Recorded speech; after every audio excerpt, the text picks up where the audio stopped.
زریون بطول پر الزام لگانا شروع کر دیتا ہے کہ ارمان کا بطول سے چکر ہے۔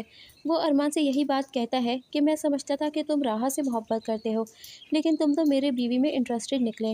یہاں پر تو جیسے زریون کو موقع ہی مل جاتا ہے وہ ارمان اور بطول پر الزام لگا کر اسے اپنی زندگی سے نکال باہر کرے۔ بطول جو کہ پارکنگ میں ہوتی ہے تو ارمان اسے اکیلا دیکھ کر اسے بات کرنے کی کوشش کرتا ہے۔ وہ اسے ہاتھ پکڑ کر گھسیٹتا ہوا گھر لے کر جاتا ہے اور گھر جا کر اسے خوب غصہ کرتا ہے اور کہتا ہے کہ ارمان کے ساتھ تم پارکنگ میں کیا کر رہی تھی؟ کان کھول کر سن لو، اگر آئندہ میں نے تمہیں ارمان کے ساتھ دیکھ لیا تو مجھ سے برا کوئی نہیں ہوگا۔ یہ کہہ کر وہ بطول کو زوردار دھکا دے گا اور وہاں سے چلا جائے گا۔ بطول جو کہ حیران رہ جائے گی زریون کو اس طرح سے دیکھ کر، اسے یقین ہی نہیں آ رہا کہ یہ وہی زریون ہے جو اس کے آگے پیچھے گھوما کرتا تھا اور اس سے محبت کی باتیں کرتا نہیں تھکتا تھا۔ وہیں پر ارمان ہے جسے زریون اور آسیہ کی ساری حقیقت کا پتہ چل جاتا ہے، وہ اپنے پیے کے ساتھ مل کر زریون کے خلاف چال چل رہا ہوتا ہے۔ دوسری طرف ہم یہ بھی دیکھیں گے کہ زریون اور وسیم ویل کے بارے میں بات کر رہے ہوتے ہیں کہ زریون تم بھول رہے ہو، ویل کے بارے میں بطول کو نہیں پتا، اگر ویل باہر آ گئی اور سب کو سچائی پتہ چل گئی سب کچھ تباہ ہو جائے گا۔ زریون اپنے باپ سے کہتا ہے کہ ویل والی بات بطول کو نہیں پتا اور یہ بات کسی کو بھی نہیں پتا چلے گی۔ وہیں پر بطول کو بھی اب زریون کا بدلتا ہوا رویہ دیکھ کر شک ہونے لگے گا کہ آخر ایسا کیا ہو گیا کہ زریون اتنا بدل گیا ہے۔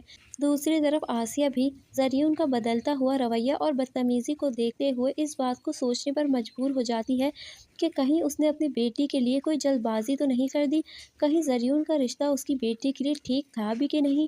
دوسری طرف نرمین اور اس کی بیٹی اب بھی راحہ کے ہاتھ دھو کر پیچھے پڑے ہوتے ہیں، اب تو اس کی زندگی میں تارا بھی نہیں رہی۔ نرمین ایک بار پھر راحہ پر ہاتھ اٹھانے کی کوشش کرتی ہے اور ہاتھ پکڑ کے اسے دھکا دے کر گھر سے نکالنا چاہتی ہے۔ راحہ غصے میں نرمین کو کہتی ہے کہ ایسا نہ کریں کہ میں اپنی ماں کا بدلہ لینے پر اتر آؤں۔ نرمین کو تو یقین ہی نہیں آ رہا کہ یہ چھٹاک برابر لڑکی اس کا مقابلہ کر سکتی ہے اور اس کے ماں کے مرنے کے بعد بھی اس قدر مضبوط ہے۔ دوسری طرف ارمان بطول سے بات کرنے کی کوشش کرے گا تو بطول اس کی کوئی بات نہیں مانے گی، تو بطول کہے گی اس سے کہ تم آخر چاہتے کیا ہو، کیوں میری زندگی میں زہر گھول رہے ہو؟ ارمان کہے گا کہ آخر تم سب کچھ دیکھتے ہوئے بھی کیوں انجان بن رہی ہو، میں تمہیں کچھ بتانا چاہتا ہوں اور یہ بات تم زریون کو نہیں بتانا۔ وہ آگے سے غصہ کرے گی اور کہے گی کہ زریون میرا شوہر ہے، میں اس سے کوئی بات نہیں چھپاؤں گی اور آئندہ مجھے کال مت کرنا۔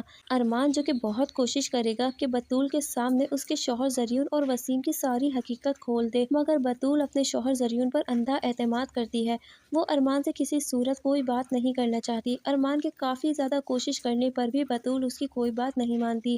وہیں وہ راحہ کو کال کرے گا اور راحہ سے کہے گا مجھے تم سے ضروری بات کرنی ہے۔ راحہ کہے گی میں نے تم سے کہا تھا نا کہ جب تک تمہارے پاس کوئی ثبوت نہ ہو تم مجھ سے بات مت کرنا۔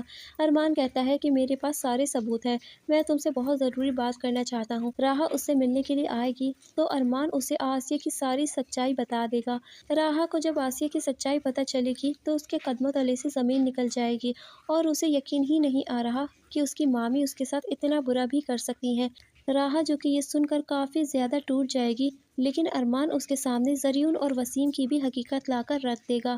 ارمان جو کہ زریون اور وسیم کی ساری سچائی راحہ کے سامنے کھول دے گا اور اسے یہ بتائے گا کہ نانا جان نے مرتے وقت یہ ساری جائیداد عدیل اور تمہارے نام لگوا دی تھی۔ وسیم اور زریون اس جائیداد پر قبضہ کرنا چاہتے تھے اور بطول سے شادی زریون نے صرف اور صرف پیسوں کے خاطر کی ہے۔ زریون بطول سے محبت نہیں کرتا بلکہ وہ تمہارے نانا جان کی جائیداد کو ہتھیانا چاہتا ہے۔ راحہ یہ سب سن کر بہت ہی زیادہ پریشان ہو جاتی ہے۔ ارمان اسے حوصلہ دیتے ہوئے کہتا ہے کہ تمہیں ہمت نہیں ہارنی، تمہیں اپنے نانا جان کی جائیداد کو بچانا ہے اور ان سب کے لیے تمہیں میرا ساتھ دینا ہوگا۔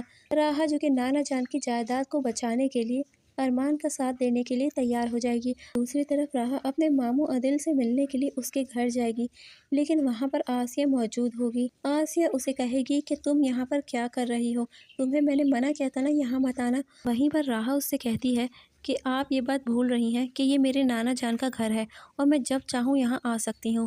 وہ کہتی ہے کہ یہ تمہارے نانا جان کا گھر نہیں ہے، یہ میرا اور میری بیٹی کا گھر ہے، چلے جاؤ تم یہاں سے اور اپنی شکل مت دکھانا۔ راحہ اپنی مامی سے یہ بات کہتی ہے کہ ابھی تو میں جا رہی ہوں، لیکن یہ بات یاد رکھیے گا کہ یہ میرے ماموں اور نانا کا گھر ہے اور میں جب چاہوں یہاں آ سکتی ہوں۔ آسیہ جو کہ بہت زیادہ پریشان ہے کہ اس قدر ذلیل کرنے کے باوجود بھی ان دونوں ماں بیٹیوں کو سکون کیوں نہیں آ رہا۔